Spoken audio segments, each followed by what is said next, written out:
Hier soir, le PSG s'est pris un énorme clash à Monaco. Un but litigieux, un tacle assassin sur le gardien qui aurait pu finir sa carrière. Et Luis Enrique qui dit « J'ai beaucoup à dire ». En parallèle, l'OM a encore trouvé le moyen de se saboter tout seul et de perdre la première place. Et on finit avec une bombe, Federico Valverde serait prêt à quitter le Real Madrid. Vous êtes prêts? Allez, on attaque la revue de presse du 30 novembre 2025. Salut la team, bienvenue dans votre revue de presse football quotidienne. On est le 30 novembre 2025, on va tout décrypter ensemble. Likez direct si vous kiffez ce format, abonnez-vous et activez la cloche. On est bientôt aux 100 000, c'est parti. On commence par le choc de la soirée, Monaco 1-0 PSG. Takumi Minamino marque à la 68e, but validé malgré une position hyper litigieuse de Balogun. Et là, c'est l'explosion. Mais le vrai scandale, c'est le tacle de Lamine Camara sur Lucas Chevalier. Semelle sur la cheville, le gardien reste 4 minutes au sol et l'arbitre sort un jaune. Écoutez Chevalier après le match. « Ma carrière aurait pu s'arrêter aujourd'hui.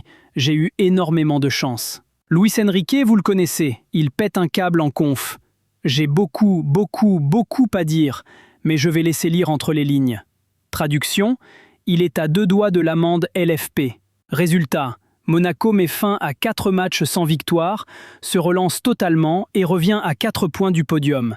Le PSG reste deuxième, mais surtout très remonté. On sent que cette histoire d'arbitrage va faire des vagues toute la semaine. Dans le même temps, l'Olympico du Vélodrome, OM 2-2 Toulouse. Et là, c'est du grand OM. Mené 1-0, Igor Paixão remet l'OM devant à la 85e. Et à la 96e, Naïef Aguerd fait une énorme boulette sur une simple touche longue. Toulouse égalise. De Zerbi en rage. On perd la première place sur une remise en touche. C'est la même chose qu'à Newcastle. Il faut être attentif aux détails. Mehdi Benatia, lui, a juste posté la photo de l'action sur X sans commentaire. Le message est passé. Conséquence directe, Lens est le nouveau leader de la Ligue 1 ce matin. Et petite info rapide. Paris FC tenu en échec 1-1 par Auxerre, lanterne rouge. Ça stagne sévère. Direction l'Espagne. Le Barça explose le Betis 3-1 et prend la première place en attendant le Real ce soir. Lamine Yamal égalise dès la 7e. Rafinha, titulaire pour la première fois depuis sa blessure, claque 2 passes décisives et montre qu'il est de retour à 100%. Et énorme info mercato. Serhou Guirassy a une clause libératoire spéciale de 50 millions d'euros, valable uniquement pour 7 clubs, Barça, Real, City, Liverpool, Chelsea, Arsenal et United. Le Barça en fait une priorité absolue pour l'après Lewandowski en 2026. Ça sent très bon. À Madrid, c'est la tempête autour de Federico Valverde. L'Uruguayen est en froid total avec Xabi Alonso, qui lui demande régulièrement de dépanner latéral droit. Valverde refuse catégoriquement. Malgré son contrat jusqu'en 2029, il envisagerait sérieusement un départ si rien ne change. Et là, Manchester United, sous Ruben Amorim, en a fait sa priorité numéro 1. Offre préparée entre 100 et 120 millions. Le Real ne le lâchera pas à moins de 115 millions d'euros. Affaire à suivre, mais ça sent le gros feuilleton hivernal. En parallèle, Xabi Alonso hésite sur le rôle de Jude Bellingham, relayeur ou second attaquant derrière Mbappé et Vinicius, où Arda Güler cartonne en ce moment. Dur de sortir le Turc.